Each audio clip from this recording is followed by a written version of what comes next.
Hi, it's Jamie, Progressive's Employee of the Month, 2 months in a row. Leave a message at the... Hi, Jamie. It's me, Jamie. I just had a new idea for our song about the Name Your Price tool. So when it's like, tell us what you want to pay, hey, hey, hey, and the trombone goes, blah, blah, blah, and you say, we'll help you find coverage options to fit your budget. Then we just all do finger snaps while a choir goes, savings coming at ya, savings coming at ya. Yes? No? Maybe? Anyway, see your practice tonight. I got new lyrics for the rap break. Progressive Casualty Insurance Company and Affiliates. Price and coverage match limited by state law. TCL is a proud sponsor of the 1500 ESPN studios. TCL, America's fastest growing TV brand. I can't tell you how much I enjoyed saying touch 'em all. Way back and done! Touch 'em all, Joe Mauer! And now these guys are making it relevant to this year's Twins. Now, our two resident hardball nerds will attempt to touch 'em all on the week's news surrounding the Twins in MLB. Here's Phil Mackey and Derek Wetmore. Yeah, exactly. I didn't know that's what it was called, but look at me. That's my first movie reference caught in 2019. Nice. Congratulations. Thank you. It's a big day for me. Yeah. Yes. Jake Depue is our special guest today on the Touch 'Em All podcast. Notice I said special this time, Jake. How are you? I'm outraged, Derek. How are you? I don't know that I've ever been outraged, but I guess I'm fine. What has you outraged today? I don't know. It's the internet, so I just figured it'd be a good way to start things. You're like, I'm like all of you. I'm also very mad about anything. Yes, exactly. I actually am outraged about lots of things, but nothing Twins related. Oh, okay. Maybe that's another podcast for another time. Yeah, I think so. Okay, so I've got some Nelson Cruz talkers for you. Yesterday we had the Nelson Cruz conference call. They made the 40-man move. We can talk about your guy Aaron Slegers a little bit, who was DFA'd today to make room for Nelson Cruz. And then I guess I just have a couple of things that stuck out to me on the conference call. And the first of which is this leadership element that you've talked about in the past, Jake, with a guy like Cruz coming in and setting an example at 37, 38 years old. Who are some of the players? Miguel Sano's the obvious one. Who are some of the ones that you're looking for to sort of, I don't even know if this is the right way to put it, but that Nelson Cruz's presence can elevate their game? Yeah, that's a good question. I mean, I guess it's hard to know. I've never met Nelson Cruz, so I would really just be guessing. But, I mean, Eddie Rosario, I guess. Eddie Rosario was, as you've mentioned in the past on this podcast, was great the first 3 months and then sort of resorted back to bad Eddie Rosario the last couple months of the season. And it's possible some of that was because he was hurt. I mean, he definitely was hurt in the second half. But, if Nelson Cruz could work with Rosario on maybe refining his plate discipline and things like that. I've read a lot of good things about Cruz just in terms of how he studies pitchers and how he prepares. So, maybe he could help Rosario to some extent. Kepler's issue, it's hard to say with Kepler. I mean, I don't know why Max Kepler isn't better than he is. Yeah. So, he's another guy that potentially Cruz could help. So, yeah, I don't know. But I think Miguel Sano is kind of the obvious one. Sure. Just because they have, I think, a pre-existing relationship. They're both from the DR. So I feel like that'll be a natural fit. I was hoping Adrian Beltre would come. Yeah. Minnesota, because I think he would have been a great mentor for Sano. But I think Cruz is maybe not quite on the Beltre level, but certainly pretty close and very respected within the game. Here's a quote that Thad Levine gave us on the conference call about Cruz. He said, what he brings to the table is so much more than, he said that, but he meant like performance, stats, on-field performance. He continued to say, we did prioritize this type of offensive production, and we did try to prioritize this type of quality of character and leadership. And I think that's what excites us most about signing Nelson Cruz. Later he said, quote, you're talking about a character of an individual which transcends what he does on the field, and what he does on the field is pretty prolific, end quote. And I think that kind of, if you're looking for one sentence to sum up why the Twins signed Nelson Cruz, I think Thad Levine, no surprise, gave it to us in eloquent fashion there. Yeah, definitely. I also think it's interesting how subjective getting busted for PEDs is, right? Yes. Like with some guys, we just absolutely crucify them. Yes. And with others, it's like a total non-issue. I mean, Nelson Cruz got busted and he missed 50 games back in, I think, like 2012. And yet he's seen as this great leader and somebody that players should look up to. And I'm sure that that's true. And if I was in the majors, I would probably use PEDs, right? And like risk it, which is a whole separate conversation. But I guess my you might point need it, Jake. You might need it just to get there. Oh, I would definitely need it. I would need heavy doses of the cream and the clear. Yes. But I totally understand why guys do it. I'm not judging them. And like I said, I would probably do it too. But it's just interesting that he's this guy that got busted, and yet we see him as this just figure that everyone looks up to. Sure.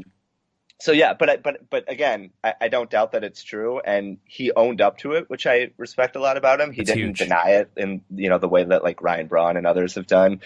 He admitted to doing it, said he made a mistake, and he was recovering from, I think, some sort of stomach bacterial infection is Something what I read. like that, yeah. And that was why he took it. So I don't fault him for that at all, but he did own up to it, and yeah. So I mean, I think he's going to be a big presence in that clubhouse. And yes, it's a 1-year deal with the club option, so he might only be there for 1 year. But it's a lot different than bringing in somebody like Lance Lynn for a 1-year deal, who I think, Derek, you would agree with me that he didn't provide a lot of leadership and stability in that clubhouse. That would be fair to say. And on the PEDs point, then maybe a guiding figure for a guy like Jorge Polanco too, who got popped last spring.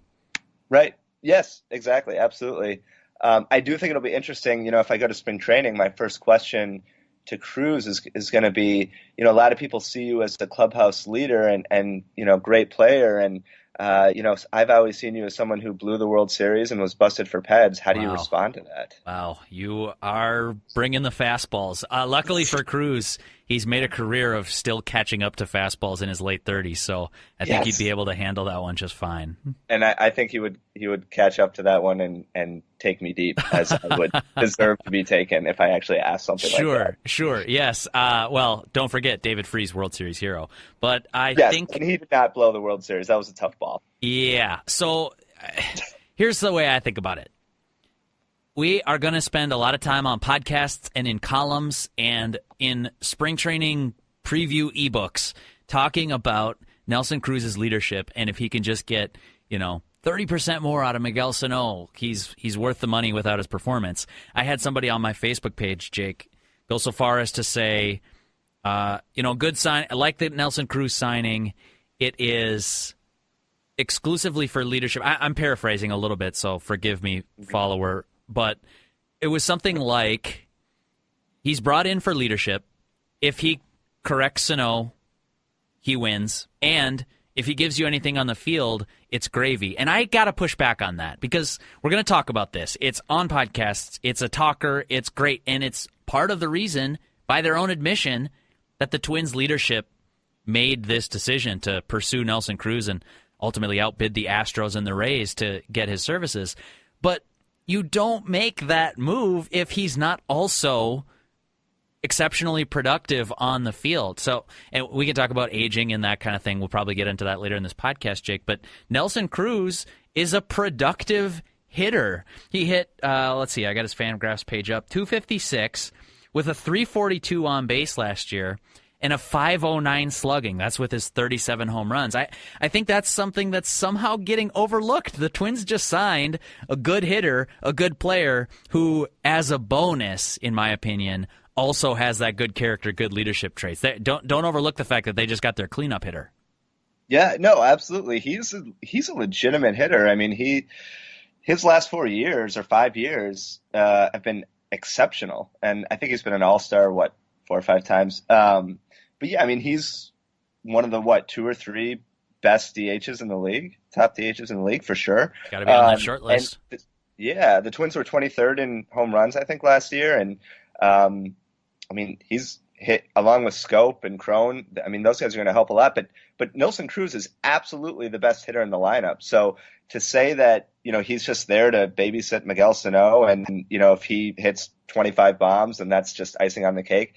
that's totally inaccurate. Like it is a great signing for the clubhouse element, because as we've been talking about, despite my jabs, which were obviously in jest, I think he is a great clubhouse guy. But yeah, I mean, he's going to produce on the field, and that's what he's being paid to do first and foremost. And I would expect him to finish the year certainly leading the team in home runs if he's healthy, and probably be their best overall hitter. And he just lengthens the lineup so much, right? I mean, to put him in the 3 or 4 hole and potentially have Sano hitting 5 or 6, and Kepler hitting at the bottom of the lineup. Yeah. I mean, I'll say this: if we assume that Cruz has a typical Nelson Cruz year, right, and CJ Cron hits some homers, is just okay on defense, whatever. But if Cruz just has a typical year, but Scope bounces back and does something comparable to 2017, they're going to have the best lineup in the AL Central, and I would argue one of the better lineups in the American League. So I think a lot of it actually kind of hinges on what Scope does, because Cruz is so consistent, and so we have to assume he's going to have another really strong year, even though he is 38. And so if Scope can get back to form, I think they are really looking strong offensively. Well, so much of it depends on Buxton, depends on Sano, depends on, do you get first half Rosario, and then also Cleveland. I mean, do they, let's see, Lindor, Ramirez, they're losing Brantley. I guess that's a big blow for them. And I'd have to look around, too. I don't know. The White Sox going to have a good lineup this year? I guess not. I guess they will if they sign Bryce Harper or Manny Machado. Sure. So, and there you go. Jonathan Scope bounce back suddenly means much less in the grand scheme of things, in the Central, anyways. But I'm kind of fascinated by this part, because like so much is made of, and I'll make fun of myself here. Make fun is maybe too strong, but you'll see where I'm going with this. CJ Cron claimed on waivers. Jonathan Scope stolen from the Brewers. If he is going to actually bounce back, the fact that they wouldn't pay him that arbitration, and the Twins went bargain hunting and got a really strong bounce back candidate in my mind. Okay, that's 2 power guys. And then Nelson freaking Cruz hit 37 bombs last year at the sprightly young age of 37. And so I asked Derek Falvey yesterday on the conference call. I said, you and I, Jake, have talked in the past, both on podcasts and just on the phone, about the sort of lack of on-base threats that the Twins have, and why that's maybe a little concerning right now. But they have power. There's no arguing that they've got some power. Yeah, you lose Brian Dozier, but he had a bad year anyways, and you're adding in CJ Cron, 30-homer power. Jonathan Scope, who might have similar, close to that if he's the guy that we think he could be. And then even with age-related decline factored in, would it be crazy to think Cruz hits 30 home runs this year? No way.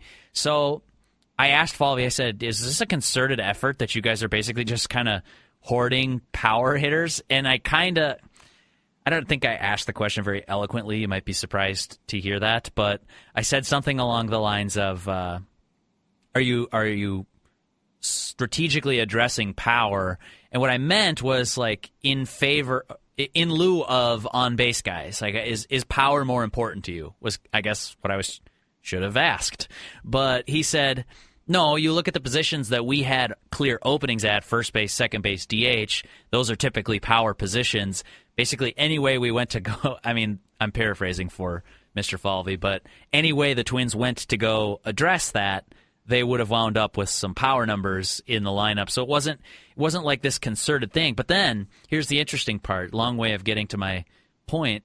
Rocco Baldelli jumped in after Falvey finished his answer and said, if he could add one thing on, it's that you might think about some guys as prototypical power hitters.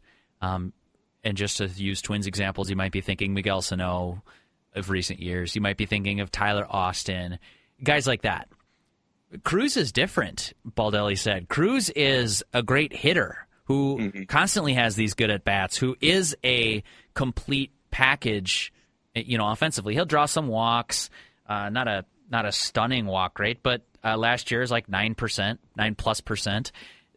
He draws his walks, he gets hits all over the field, and while that can be some cliched nonsense, in this case, I mean, he did back it up with a 342 on base. The year before that, 375 on base. The year before that, 360 on base. This guy's not just a I'll sit back and try to hit my 35 homers and whatever happens, happens. He is straight up, he is both. He is going to be an on-base threat for the Twins, and he might also hit 30 homers. So, to my earlier point on they might have just found their cleanup hitter, or they might have found their number 3 hitter, for crying out loud. Yeah, I totally agree. And just as a quick aside to make you feel better about your Falvey question, when I got him in Boston, I was excited that I managed to get him in like a hallway in the back of the press box, and I was interviewing him on my iPhone, and I couldn't get the like voice memo thing to work. Oh no! And I was like trying not to freak out, and he literally said to me, "Calm down, you'll get it. Everything's going to be okay." Oh no! I swear that was the interaction that we had. Oh no! That was a low point. Yeah. Derek Falvey telling me to calm down as I stumble with my shaking hands trying to get my phone to work. That's funny. Well, you realize these guys are just guys, you know. Right, exactly. And I actually appreciated that about him. And yes. But anyways, I mean, CJ Cron is more of a just, swing for the fences, just try to hit a home run every time. As was Logan Morrison, by the way. Right. Yeah, absolutely. But I think Cron is a better hitter than Morrison. His numbers, I guess, are probably comparable career-wise. I have more confidence that CJ Cron is not going to lay an egg the way Morrison did. Okay. But he is more of that just – you're right. I mean, he's more of just in that Morrison mold of just trying to hit a home run every time. But, yeah, Cruz is a hitter. Like you were saying and like Baldelli was saying, he's not just a power hitter. He's a hitter who hits for power. But you're right. He draws walks. He goes to the opposite field. I mean, he's a legit threat. He's an elite hitter, and it was a big-time signing for the Twins, and they needed it badly because I was not impressed with their offseason up until that point, but signing a guy like him changes the outlook significantly. Are you worried, as I am looking at the WOBA leaderboard for Fangraphs, I'll give you the high point real quick. Mookie Betts, your guy in Boston, led the American League with a 449 weighted on-base average, followed very closely from some other terrific hitters, Mike Trout, J.D. Martinez, Alex Bregman, Jose Ramirez rounds out the top 5. Nelson Cruz finished 14th in all of the American League. Here are the guys that surround him. Miguel Andujar. Andujar is just one above Cruz at 13. Cruz finished 14th with a 361 WOBA. Let's see. Aaron Hicks is immediately behind him, and behind him, Giancarlo Stanton. So, that's some pretty darn good company. That is the plus side. Weighted on base average, of course, our listeners will be familiar with it because I explained it to Royce a couple of weeks ago, that it does give a little more credit to being an on-base threat than it does to being a power threat, but it's trying to get at the root of what every offensive stat is. How good are you at creating runs for your team? So Nelson Cruz is very good at creating runs for his team. That being said, this July, Nelson Cruz turns 38 years old, and I believe he will soon be eligible to start drawing Social Security if the rules don't change. But my question to you is, Jake, are you concerned that the Twins just signed a slugger who's, yes, put up some good numbers, but whose best days have to almost certainly be behind him?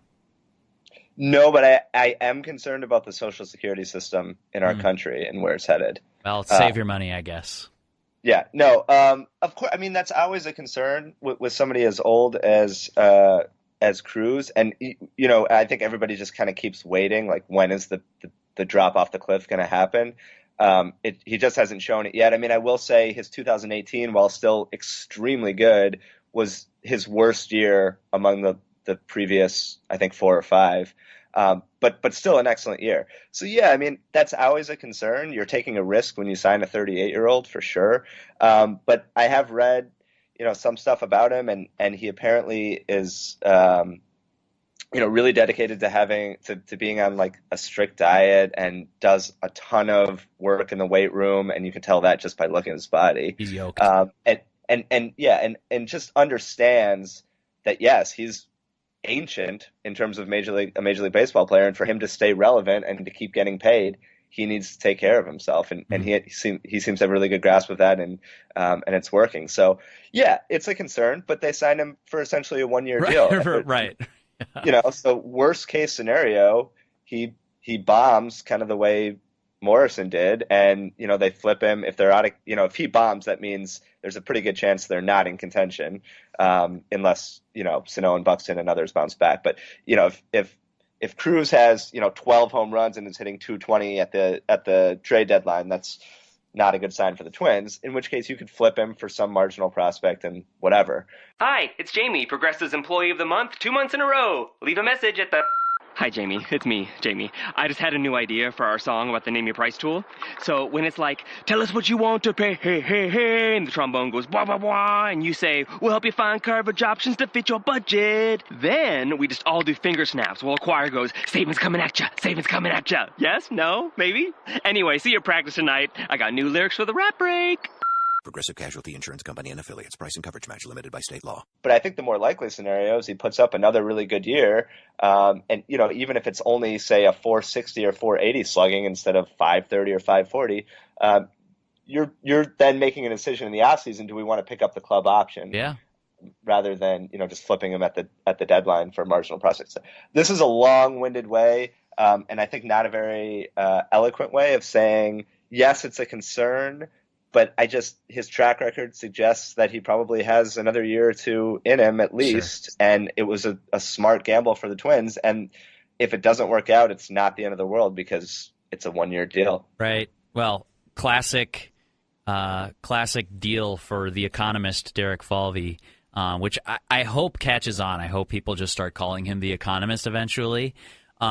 Because it gives the Twins an ejector button. It gives every deal they did last year, with the exception of Addison Reed, had an oopsie button. If this goes horribly wrong, we're protected from the downside. If this goes well, we get to reap the rewards of the upside. Fernando Rodney, Zach Duke was a 1-year deal, so that's sort of different. Lance Lynn, obviously. Logan Morrison, there was a buyout. It's a very calculated thing that they're doing. Even Jonathan Scope, they're making a bet on a bounce-back player, but worst-case scenario from their perspective, it can't hamstring you financially. It's just, if he has a bad year, then he's a free agent and he's somebody else's problem. The Derek Falvey Twins have been very, very calculated in not handing out contracts that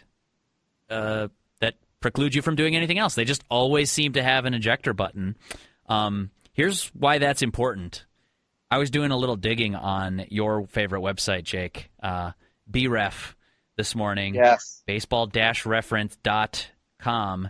And let me just say real quick, when I'm anxious or worried about something, I literally just go on Baseball Reference and look at reference. That's not even a joke. No, I believe it. I know how that goes. In fact, if you're looking for some soothing art today, Jeff Sullivan wrote, Willians Astudillo is an MVP candidate on fangraphs.com if you're looking for some art. He's talking about the Venezuelan Winter League, but I think the point still resonates, and I think that is a very clicky headline, so good job. Yes. Here's why the ejector button... Oh, I'm sorry, go ahead. No, I was literally saying continue with your point because I interrupted you. You're good, man. You're good. So, okay, here's why the ejector button is important. And for me, I hate looking at things like this because as I've aged, I've matured a little bit in saying, it's kind of gross to me that we celebrate that players are getting ripped off by these teams that are just getting wealthy off their backs. But if you root for the laundry, if you root for the Twins, I can see why it would be a benefit to be we don't want Jonathan Scope to break our back financially. Okay, so with all that being said, in that I don't like that the Twins are going to, there's basically no way to lose this contract, which, flip it on its head, there's pretty low probability that Nelson Cruz, quote-unquote, wins this contract. And I tried to root for players in those economic disputes, but 2018... There are not very many old players in baseball anymore. There are certainly not very many bat-first power hitters in baseball anymore. Last season, the number of players who hit 10 or more home runs, 10 or more home runs, and were age 37 or older, so Nelson Cruz, Nelson Cruz led that list, you might be surprised to learn, of 37 and older with 37 homers. Number 2 on that list, should I have you guess, or do you just want me to tell you the old guys who still hit dingers? Oh, man. I'm going to put you on the spot. 37 or older, number 2 on that list. Wow. He can't Carlos really Beltran? even walk anymore. What? Sorry, what did you say? This guy can't really walk that well, so he just hits it over the fence and then kind of limps to first base at Angel Stadium. At Angel. Oh, Pujols. Yeah, Albert Pujols is number 2 with 19 homers. Number 3 is your guy who has retired from baseball and is the Latin hit king. Beltre. Yes. Adrian Beltre with 15 homers. After that, Joey Bats, 13 homers last year in partial season. Number 5 on that list, Curtis Granderson, also with 13 homers, and that's it. That is the whole list. Beltran retired after 2017, right? Yeah, I don't think he played last year. Yeah, no, I just blurted that out, and then I realized that he didn't even play last year. Yeah, so good cover. Yeah, no. So the guys that you just listed are low WAR players. Yes.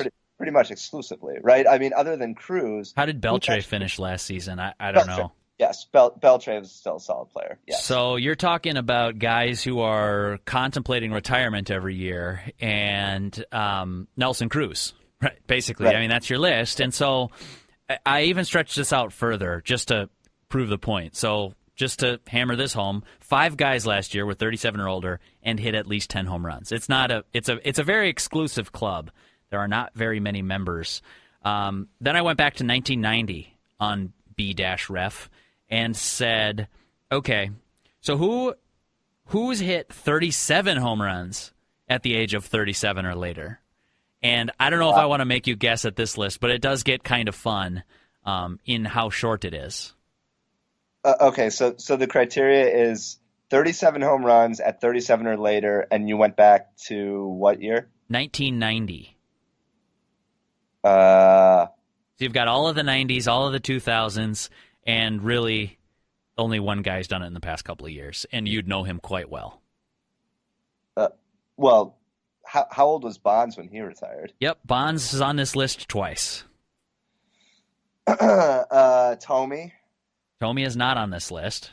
What? That year in 2000. Oh, you're right, because he only played like that great year with the Twins. He only hit 25 because he played like 100 games. Exactly right. It was a lot of pinch hitting and a lot of DH, and this helps prove the point. By the way, I'll just put a pin in that list, and we'll come back to it. That we all remember that as a great season for an aging slugger, future Hall of Famer in the power department, and think, wow, this is incredible that this guy at almost 40 is still doing this. He hit 25 home runs. Is A-Rod on that list? A-Rod is not on the list. I've got, let's see. So Barry Bonds twice. Yeah. Frank Thomas. One guy did it in Boston. He did it 2 different times. Oh, right. How could I forget? David Ortiz. And then Rafi Palmeiro also did it once. So that's the list. Did you know that David Ortiz used to be on the Twins? Yeah. I had seen, some rumor about that at one point. Yeah, I just learned that recently. Somebody was outraged about it actually very recently. Yes. You'd be surprised to hear that. So my point is just this. Nelson Cruz, good hitter, makes the Twins better, deepens the lineup, adds power. Temper our expectations for what this guy will bring at age 38 years old is all I'm saying. That it's a 1-year deal. They could maybe turn it into a 2-year deal, and the leadership is going to be a nice bonus. But you're basically signing this guy, betting on him continuing to defy conventional aging curves. And I mean, it's a risky gamble for the Twins, but as I just sort of outlined, it's not that risky because they just put a big eject button on the contract. Yeah, exactly. And again, when you combine it with what he brings in the clubhouse, it's a fantastic signing. If you look at what they've done in that clubhouse, because I think they realized that they screwed up a little bit in terms of the personalities that maybe they brought in. Although I think that's a little overstated, because I think if Lance Lynn was having a good year, maybe he wouldn't have been, the purported clubhouse cancer that some people say he was or whatever. But Baldelli and Cruz and Scope seems like a really good guy.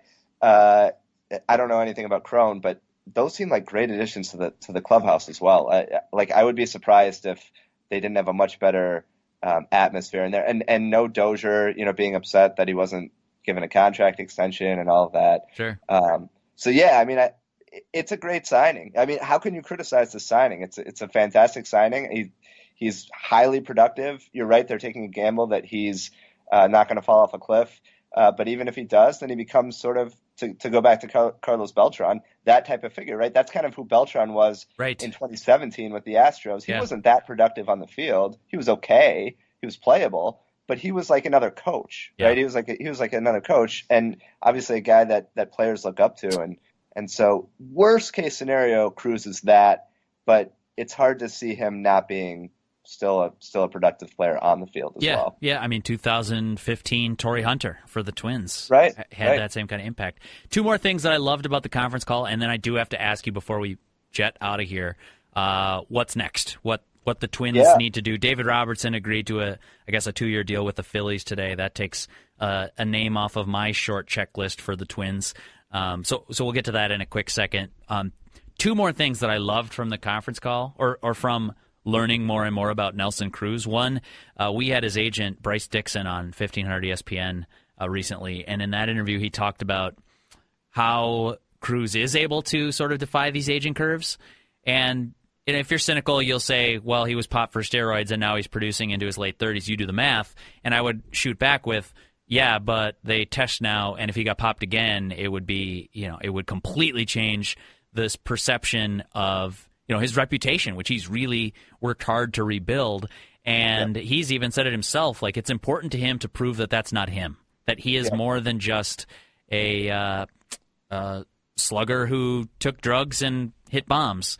He's really worked to correct that perception. And I think that's one of the things that major leaguers look across the diamond and have respect for. But his agent, that is, talked about Cruz's ability to defy that aging curve. And when I asked Nelson about it yesterday, he just kind of said, I take care of my body. I know it's important to play every day, so I take care of my body, and then at the end of the season, the numbers are just there. Well, I think that's a little bit of modesty, because lots of players are capable of taking care of their bodies, and not many players are capable of hitting 37 home runs with a 350 on base. So Bryce Dixon is his agent's name, and he said a couple of things that lead into that. You already mentioned it, two of them, Jake. The diet and exercise are, you might be surprised to hear, important to your physical health. But he also mentioned, and I really thought this was interesting, he's sort of fanatical about his sleep, in that he'll even take naps. Didn't get enough sleep? Okay, well, got to charge the batteries. And massage therapy is apparently important to him, so says his agent. So I thought those were kind of interesting things that maybe you would start to pay more attention to if you sort of eat, sleep, and breathe baseball, and your job is 7 days a week, 168 hours a week. If you treat it as that kind of full-time job, those are maybe the kinds of things you're doing to take care of yourself. I think that speaks to his professionalism and his intelligence in terms of understanding what he needs to do, like I was saying earlier, to still be productive at that age. And it goes in line with what we know about him, which is, that he is a guy who takes this very seriously and has high character. And I like the fact, to go back to the PEDs thing, he owned up to that. I love that. Like, you made a mistake, whatever, like we all make mistakes. He owned up to it. He didn't try to lie about it or say that, he took something that he thought was legal. Like, he just admitted to it. And he even has been open about the whole World Series thing and like saying, oh, I should have caught that ball, which he seems like a really high character guy. We never really know, right? Like, you never know with any of these guys, but everything that I've read and I listened to that interview actually with the agent. It just, everything I've read or listened to suggests that he is the real deal when it comes to character and clubhouse leadership and all of those things. So let me ask you, Jake, before we get into how much the Twins should pay Craig Kimbrell over 6 years to get that deal done. You mentioned the 2011 World Series, kind of butchered a ball. Team was within a strike of winning the World Series. couple of times, don't tell Thad Levine, and it was not to be. They went on to lose that World Series. Cruz clearly not the only reason that happened, but it does segue into this final point I want to make, which is that he butchered a ball in the outfield and has not really been known as a great defensive outfielder. Rocco Baldelli volunteered on the phone call. He wasn't asked about it. He brought this up on his own, that the Twins are going to work with Cruz and just, check in with him. How are you feeling? Does this make sense about working in the outfield this year? And my sense is, I don't know this for sure, but my sense is it's going to be like spring training experiment and then as needed emergency. But how do you feel about Nelson Cruz potentially playing in the outfield? One, for the potential, I guess, liability that it means. Two, for the trade-off that you'd get to keep his bat in the lineup much more often. And three, for what it means for a guy like Eddie Rosario, Byron Buxton, Jake Cave, or Max Kepler. What are your thoughts on Nelson Cruz maybe roaming the outfield at Target Field or somewhere else? I would be in favor of him starting interleague games when they're in National League parks to keep his bat in the lineup. But I don't love the idea of him getting consistent playing time in the outfield. Yeah. When you have Rosario, Buxton, and Kepler, who are all, obviously we know about Buxton, and Rosario and Kepler I think are for sure above average defensive outfielders. So is Jake Cave, I think. And so is Jake Cave, absolutely. He needs to learn to not dive for balls that are like 10 feet in front of him and let them roll to the wall, which he did a couple of times. Well, so did Torrey Hunter. Yes, in playoff games. And he got over that just fine. Yes, exactly. Everyone's gonna butcher plays, so that was an unnecessary cheap shot. But I'm just defending my Jake Cave take at this point. Well, you love Jake Cave. I think I've heard you say Jake Cave is a better baseball player than Max Kepler at least 5 times since July of last year. Yes, and I think that we are not giving him his due if we talk about this quote-unquote young, by the way, they're not young anymore, so we can stop using that, but this young trio of Twins outfielders, Rosario, Buxton, Kepler. Jake Cave had the second best year out of anybody on that list, and the only one better was the team MVP, Eddie Rosario. So I don't know why he's not getting any due as a 26-year-old guy who's maybe just figured it out and coming into his own. That's all I'm saying. Yeah, no, I think I guess I see Jake Cave as a really solid fourth outfielder. I don't see him as an everyday guy, but I could be totally wrong. I still see Kepler as having, I guess, a higher ceiling than Cave. But Cave is certainly proved it.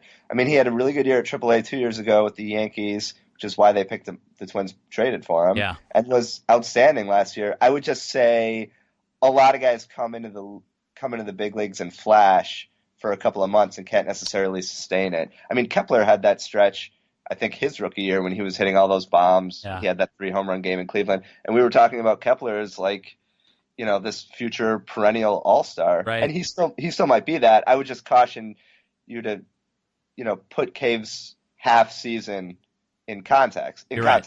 It was very good, and he should be on the 25-man roster, but I'm not totally convinced he's an everyday player yet. So here's if I were an internet meme, I would be holding a mug of coffee sitting at a kiosk outside on a college campus with a table banner that reads, "Nelson Cruz should not play the outfield in 2019. Tell me I'm wrong."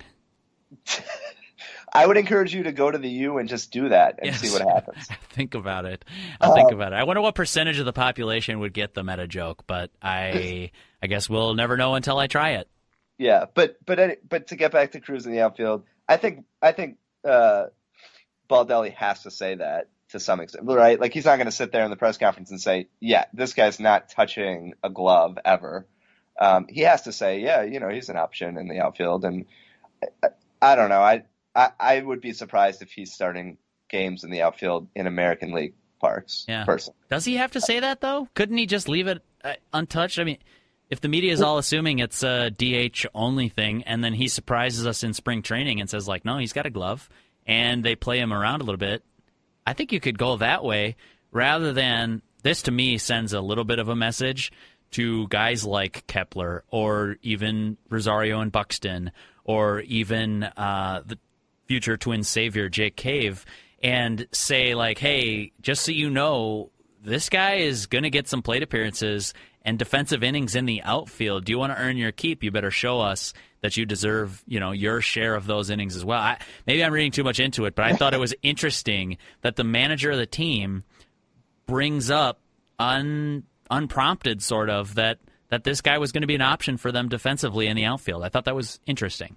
Yeah, so your take, I guess, is much more sinister than I first realized. So your take is basically that he's sending a message through the media. I'm working on a 5 Thoughts column today, Jake, that'll maybe be published by the time people are listening to this episode.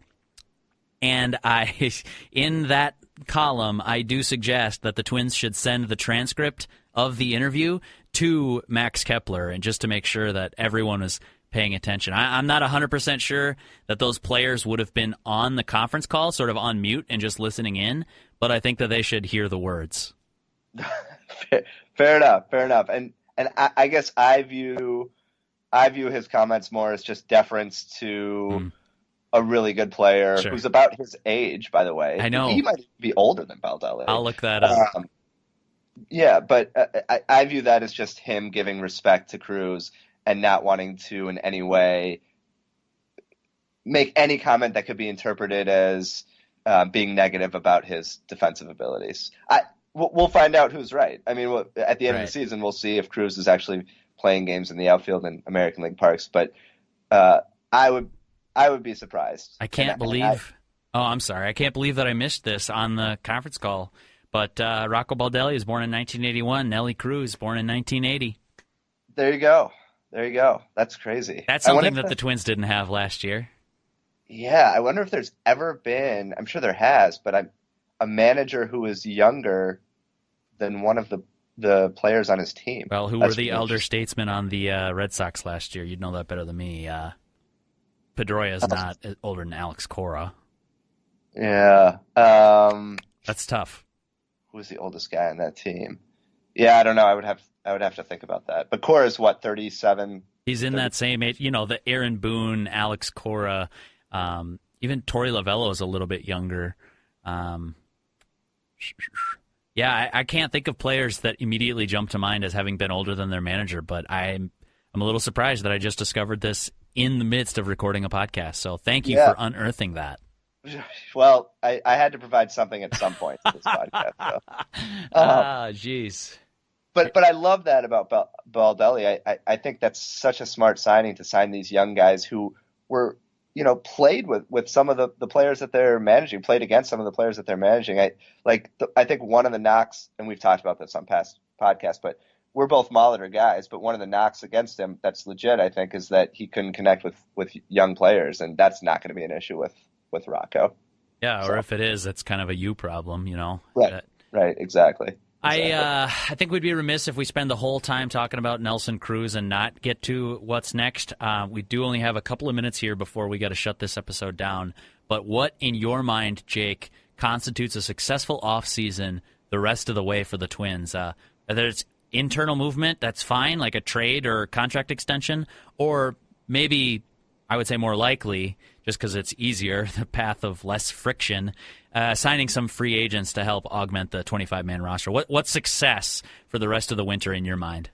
Yeah, so offensively, I think they're set. I'd be surprised if they made any substantive moves in terms of the lineup, but they have to address the bullpen. I'm thinking about who their bullpen is right now if they didn't add anybody, and you've got May and Rogers at the back of the bullpen, and then Addison Reed's a question mark. Hildenberger, really, I like Hildenberger a lot, but he didn't have a good year last year. Moya's a huge question mark. Duffy was up and down, mostly down. Matt McGill, I mean, who knows what you're going to get out of him. Maybe Romero turns into a reliever, but they have a ton of question marks in the bullpen. And so to me, a really good offseason would be them signing 2 relievers, one of whom is a legitimate stud type reliever. Okay. Do you have names that Do you have names that you like a lot in the bullpen? I joked about Craig Kimbrell earlier. I don't think that's happening. I don't think that's a wise move for this team at this point. But are there people that you think we've talked about sort of like, I'd say, middle tier relievers in the past, but people are always asking. I get asked this question on an almost daily basis over on my Facebook page, like cheap plug, Derek Wetmore MLB. Facebook.com/Derek Wetmore MLB. There you go. Is so one of the questions is, what relievers do you want? And I almost think that the Twins see some of these guys as interchangeable. That, well, if we miss out on this guy, that's fine. There are a few other options that we can go, and they're sort of letting things settle and see where, first of all, where Bryce Harper and Manny Machado are going to sign, but then beyond that, where's Craig Kimbrell going to sign, and what are some of these relievers looking for in terms of dollars? Mm-hmm. So you're asking me for specific names? Well, you don't have to, but I'm just saying, like, Craig Kimbrell's out there. I'll give you a couple of others, and if there's any that jump out, like, you know. I like Ottavino a lot. Ottavino from Colorado. Yeah, because he could strike out Babe Ruth every time. Okay, right, exactly. But also because he put up really good numbers at Coors Field. He had a really high strikeout rate. And, you know, Robertson got, what did he get? Two for like 23 or something like that? Yeah, and that included some, you know, I think it was option plus escalator. I'd have to go back and look at the contract. I just saw it flash before we started recording. Yeah, so, I mean, I would be willing to give Ottavino something close to what Robertson got, for sure. Because I think he could provide, I think he could be a back of the bullpen, back end type guy. So I would give him a multi-year deal. I would give Zach Britton a 2-year deal. Cody Allen, I'm a lot more skeptical on him just because Terry Francona ran him into the ground the past few years. Sure. But yeah, I think signing one of those two guys, Ottavino and Britton, and then maybe signing, more of a mid, a guy who could be like your 5th or 6th or 7th inning guy, to bolster the bullpen would be a good move. But signing one of Ottavino and Britton, I think, would be a really strong move because they need arms. They need legit arms in that bullpen. Because what was the Andrew Miller contract? I'm just pulling it up here. Something like 2 and 25, I think. Yeah, 2 and 25 with the buyout and appearance incentives, blah, blah, blah, blah. 2 and 25 for an elite reliever who sort of fell off with injury problems last year. That's expensive. And I think that the Twins, I hope this isn't happening, but I hope there's not this sticker shock of, oh, geez, guy is going to pitch 75 innings max is going to make $12.5 million a year. Well, yeah, there are sort of relief aces that do prove worth it. Now, did any of the huge relief aces of last year, do you feel great about those contracts? Maybe not, but I think if you're afraid to overpay for relief help, I do think you limit your potential upside. Well, I guess we can't say Alan Busenitz anymore, but I was going to say, if you're just counting on the Alan Busenitzes of the world to, come in and be like, oh, well, this is a young guy that we've been hearing about in the minor leagues for a number of years, and you're expecting 6 of those guys to emerge and be studs for you, I don't think you're ever going to build the dominant bullpen that some of the great American League teams have and some of the great National League teams had last year.